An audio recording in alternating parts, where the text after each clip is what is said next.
얘기해. 가끔씩 이런 데서도 마셔줘야 되는 거야, 이 새끼야. 인생 그렇게 살지 마라. 뭐 어떻게 살아야 되냐? 고등학교 다니는 네가 한번 가르쳐 줘봐라. 무릎 좀 베자. 물어보질 말든가.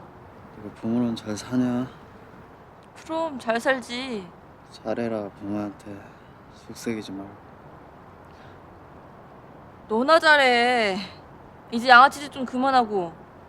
너네 부모 아마 너 때문에 속 시커멓게 타들었을 거다.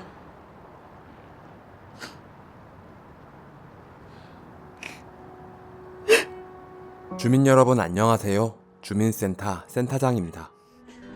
영화 똥파리의 짠내나는 비하인드 스토리 TMI 2탄입니다. 1탄을 못 보신 분은 우측 상단에 카드를 클릭하시면 보실 수 있고요. 아직도 이 영화를 못 보신 분은 꼭 한번 보고 오시길 바랍니다. 그럼 계속 이어서 주민 시작할게요. 언제나 줌센의 영상은 영화를 먼저 보고 나서 보시는 걸 추천합니다. 엄마 코피!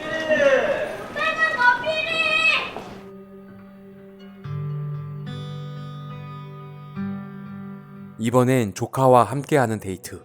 조금씩 마음이 말랑해지는 상우는 이렇게 자상한 삼촌이 됩니다. 이 장면은 촬영 중 제작비가 다 떨어져 나중에 찍었다고 하는데요. 그새 배우들이 좀 어색해졌다고 하네요. 희수군은 이 씬을 찍다가 실제로 잠들어 버렸습니다. 코를 어른처럼 골아 NG가 나기도 했다고 하네요. 형인이 보러 왔구나. 누구야? 여자친구인데요? 여고생이 여친이라는데 쿨하게 인정해주는 누나. 나가서 펴. 왜 자잖아. 오호, 이제 여자 말도 잘 듣는 친절한 상훈씨. 포장마차가 운치 있고 좋잖아. 술을 부르게 생긴 포장마차에서 한잔 하게 됐습니다. 우리 엄마가 옛날에 포장마차 있었거든. 저 뒤에 앉아있는 여자분은 미술팀 스텝입니다. 한 년이, 두 년이, 세 년이, 네 년이 이 영화에서 상훈이 유일하게 웃는 장면입니다. 처음 배역 이름은 그냥 연희였는데요. 이 농담을 만들기 위해 연희와 영재를 한씨로 설정했다고 하네요. 너도 한씨냐? 예. 오늘 또 누나에게 돈 좀 달라는 영재. 내가 돈 나오는 기계야? 이발 셋을 때까지 안 되면 내가 네 겨우 확 다 찢어버리라니까. 네, 나. 해봐. 해보라고 씨. 촬영할 때 위험한 유리는 다 치우고 찍으려 했는데 미처 생각지 못한 밥주걱을 담는 그릇이 떨어져 깨졌습니다. 뭔가 깨지는 게 더 폭력적으로 느껴지는 것 같아 나갈 때 유리가 땡그랑거리는 소리를 효과음으로 넣었다고 하네요. 나 온다고 네 사장한테 얘기했어? 영재는 돈을 벌기 위해 환규와 함께 일하기 시작합니다. 이거 웬일이야? 1시간이나 일찍 오고. 그거 왜 봐라. 야, 오래된 냄새 난다. 기가 막힌 옷으로 갈아입는 상훈. 팔의 상처는 연희의 모친이 찔러 생긴 상처입니다. 이 옷은 놀랍게도 사실은 여자 옷이라고 하네요.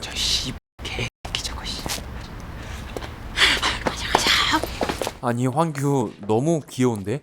대체 이런 번호판 옷은 어디서 구한 걸까요? 집에선 아주 여포가 따로 없더만 현장에선 얼어가지고 얼타고 있는 영재.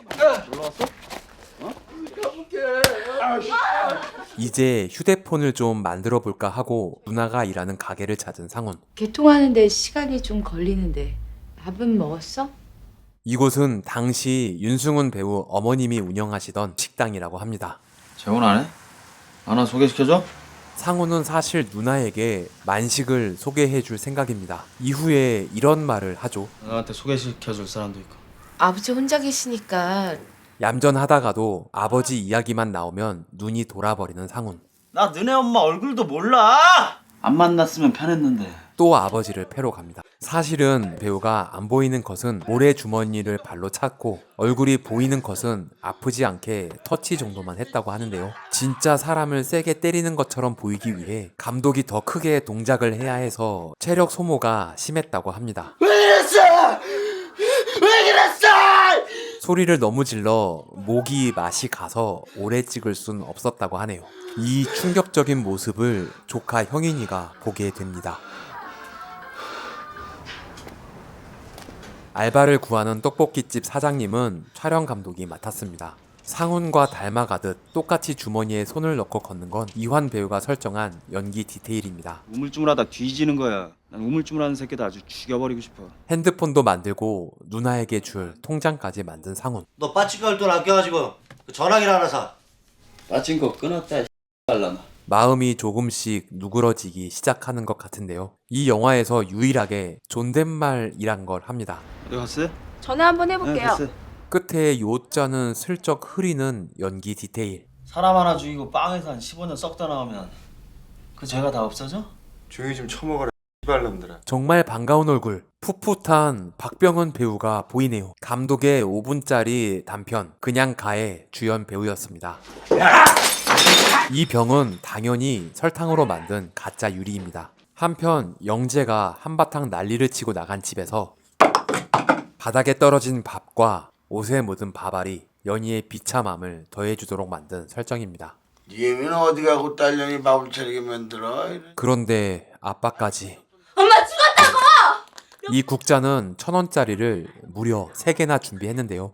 던질 때마다 부러지는 바람에 촬영 중에 더 사러 가야 했다고 합니다. 왜 자꾸 집에서 사람을 때려! 그 시간 상우는 또 아빠를 패러 가는데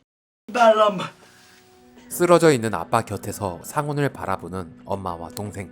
해외 영화제에서 이 컷에 어떤 의도가 있냐는 질문을 많이 받았는데요. 감독은 딱히 어떠한 의도가 있는 건 아니지만 왠지 이 느낌이 이 씬에 있어야 할 것 같았다는 대답을 했다고 합니다. 이 영화는 감독이 정말 살기 위해서 만들었다고 할 정도로 온 생각과 경험과 자기 반성을 갈아 넣은 영화인데요. 모든 연출이 어떠한 의도를 가졌다기보다는 설명할 수 없지만 그래야 할 것 같아서 그렇게 만든 장면이 많다고 하네요. 죽지 마. 들어 죽고 싶어서. 넌 살아야지. 이번엔 아버지를 살리기 위해 병원으로 달려가는 상훈과 아버지의 칼을 피해 숨어있다가 도망쳐 나온 연희의 교차 편집 역시 왠지 컷 구성을 이렇게 해야 할 것 같은 느낌이었다고 합니다. 내가 안 되냐고. 날 비법아서 주라고.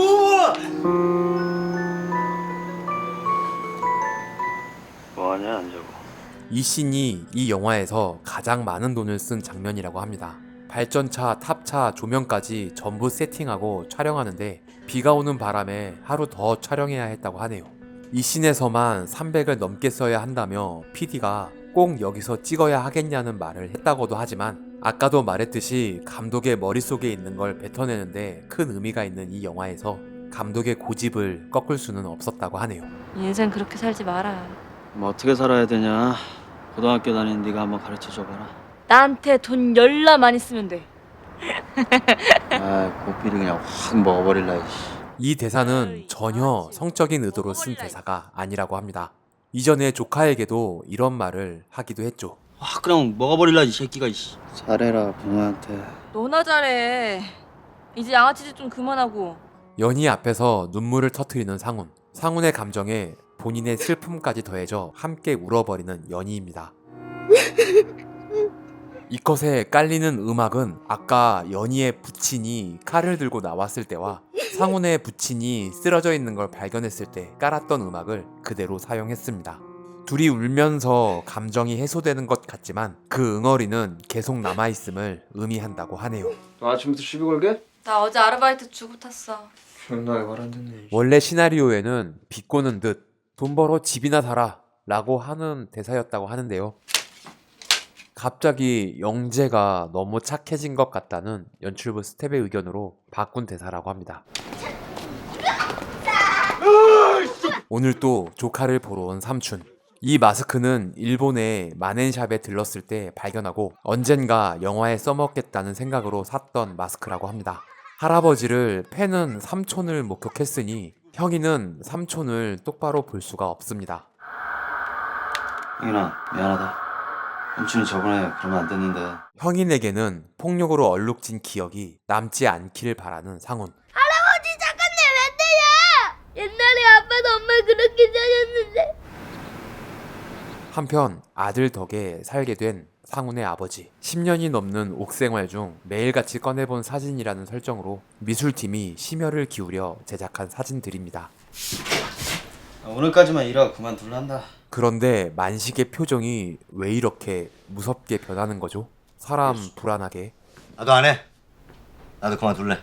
친구 따라 같이 그만두겠다는 찐친 만식입니다. 아, 나 고깃집 할 것도 준비 다 됐고 너 퇴직금조로 줄 돈도 꽤 되고. 씨발놈아. 이 표정은 미리 말도 안 하고 애드립으로 자꾸 때리니까 화낼 수는 없는데 진짜 열받은 표정이라고 하네요. 와, 서울에 이런 곳이 있었네요. 이곳은 노원구 중계동입니다. 지금은 전부 개발돼서 아파트가 들어섰죠. 상훈아, 동생 데리고 네 방에 들어가 있어. 어? 마지막으로 돈 받으러 간 집에 아들 이름이 하필이면 상훈이라니. 본인의 과거가 떠오르며 약해지기 시작하는 상훈입니다. 웃돌이 하나 걸치고 나와라. 없는 거 나보고 어쩔 말할게. 독이 바짝 오른 영재. 그만하라고 이 새끼야. 그만해. 이환 배우의 표정이 인상적인데요. 시나리오에는 상훈이 영재에게 보여줬던 귀신 같은 얼굴이다 라고 써 있는 걸 이환 배우 나름대로 해석한 얼굴이라고 합니다. 이 집은 글렀다. 가자. 핸드헬드로 찍다가 망치로 맞는 순간 카메라를 흔들어 타격감을 더했습니다. 이 타이밍을 맞추기 힘들어 이 긴 롱테이크를 10번도 넘게 찍었다고 합니다. 빨리 가자. 오늘 빨리 가야 돼. 휴지 있냐? 아니, 주머니에 망치가 왜 있는 거야? 영재가 상훈을 제끼려고 미리 준비한 건 아니고 채무자가 못 덤비게 하려고 준비했던 건데 휴지를 꺼내다가 망치를 보고 우발적인 공격을 했다는 설정입니다. 이 망치의 대가리는 스티로폴로 만든 소품이고 나무는 진짜라고 하는데요. 연기에 빠져들어 정신없이 때리다 보니 스티로폴이 날아갔는데도 손잡이로 계속 때렸다고 하네요. 폭력적인 느낌을 더하기 위해 망치로 벽을 긁는 것 같은 소리를 효과음으로 입혔습니다. 넌 나보고 우물쭈물 대지 말라며. 넌 왜 우물쭈물 대는데? 저런 잔식 하다 본다. 나좀 들어가라. 날씨가 너무 추워서 몸이 저절로 떨려 연기에 도움이 됐다고 하는데요. 이때 대사가 뭐라고 하는지 잘 안 들리는 건 상훈이 뭐라고 하는지가 중요한 게 아니라 상훈이 찾는 누군가가 관객들에게는 부모님이든 애인이든 친구든 각자의 마음속에 있는 누군가를 생각하길 바란다는 의미입니다. 죽어가는 상훈에게 보이는 행복한 엄마와 동생의 환영. 이게 과거에 있었던 일이었는지 상훈의 바램이 투영된 것인지 알 수는 없지만 아버지도 없고 본인도 없는 이 장면이 상훈에게는 행복한 순간이 아닐 수도 있겠네요. 상훈이 여기서 죽은 후 바로 끝내는 게 나았겠다는 의견도 있었는데요. 감독은 사족일 수도 있으나 폭력의 아픔을 끝까지 다 보여주고 싶어 이후 여러 개의 엔딩을 더 만들어 붙였습니다. 혹시 이 안에 형인이라는 애가 있나요? 저희 애인데 왜 그러세요?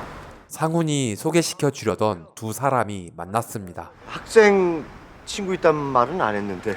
그러고 보니 연희는 엄마의 원수를 눈앞에 두고 못 알아보고 있네요. 이곳은 실제 어린이집과 여기 다니는 어린이들입니다. 재롱 잔치를 하기 위해 연습했던 걸 시켰다고 하네요. 수학 선생님은 조명 감독이 맡았습니다. 이 영화를 찍고 소개팅을 여러 번 하게 됐다고 하네요. 만식이 차린 고깃집. 이날은 촬영할 시간이 너무 부족해서 해 지기 전 문이 보이는 것을 먼저 찍고 안쪽은 거의 한 테이크로 끊지 않고 계속 촬영했다고 합니다. 그리고 이어지는 또 다른 엔딩. 오열하는 누나와 만식 그리고 아버지입니다. 형인이 우는 장면도 찍었으나 아직 뭐가 뭔지 모르는 듯한 표정만 사용했습니다. 이 씬을 찍은 후 감독과 배우 모두가 한동안 말을 하지 못할 정도로 감정에서 빠져나오기 힘들었다고 하네요. 또 와요. 그렇게 고깃집을 나서는 연희에게 보이는 또 다른 엔딩.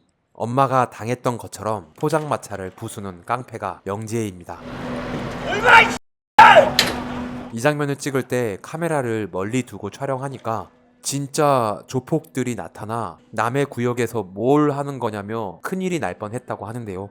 감독이 우린 영화 찍는 학생입니다 라고 해서 겨우 위기를 모면했다고 하네요.